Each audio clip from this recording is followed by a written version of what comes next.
తెలుగు రాష్ట్రాల్లో వాన వదలడం లేదు. గత వారం రోజులుగా కురుస్తూనే ఉంది. నైరుతి రుతుపవనాలు చురుగ్గా ఉండటం, బంగాళాఖాతంలో ఏర్పడిన అల్పపీడనాలతో ఆంధ్రప్రదేశ్లో 10 రోజుల నుంచి భారీ వర్షాలు కురుస్తున్నాయి.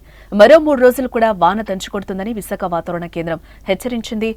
ఉత్తర కోస్తాలో పలు చోట్ల, దక్షిణ కోస్తా, రాయలసీమలో అక్కడక్కడ వర్షాలు కురుస్తాయని ఐఎండీ విశాఖపట్నం ప్రకటించింది. ఉత్తర కోస్తాలో అక్కడక్కడ భారీ వర్షాలు కురుస్తాయని అంచనా వేసింది.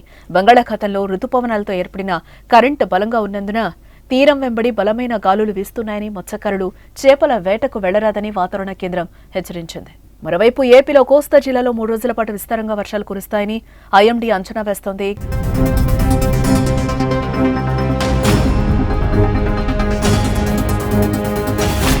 గత వారం బంగాళాఖాతంలో ఏర్పడిన వాయుగుండం బలహీనపడింది.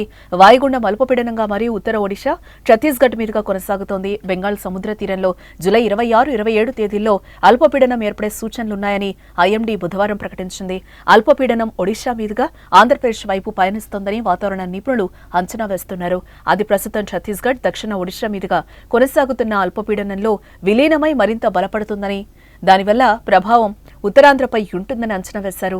27వ తేదీ సాయంత్రం నుంచి ఉత్తరాంధ్ర జిల్లాలో మోస్తరు నుంచి భారీ వర్షాలు పడే సూచనలున్నాయని ఐఎండీ తెలిపింది. ఇప్పటికే కురుస్తున్న భారీ వర్షాలకు లోతట్టు ప్రాంతాలు జలమయమయ్యాయి.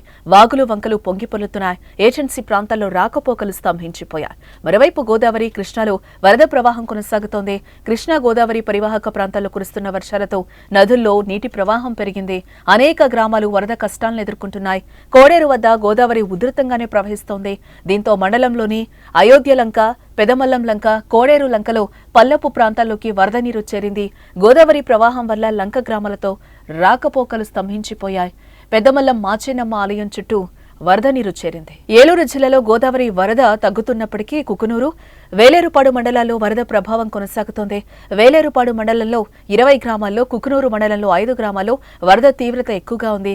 ఈ గ్రామాల రహదారులు ముంపునకు గురి కావడంతో రాకపోకలు పూర్తిగా స్తంభించాయి. రుద్రంకోట గ్రామాలను వరద నీరు చుట్టుముట్టగా గ్రామస్తులు సమీప కొండగుట్టలపై తాత్కాలిక గుడారాలు వేసుకుని జీవనం గడుపుతున్నారు. భారీ వర్షాల నేపథ్యంలో ప్రభుత్వం అప్రమత్తమైంది. ఇప్పటికే ముంపు ప్రాంతాల్లో సహాయక చర్యలను ముమ్మరం చేసింది. వరద బాధితులను ఆదుకునేందుకు ప్రత్యేక చర్యలను చేపట్టింది.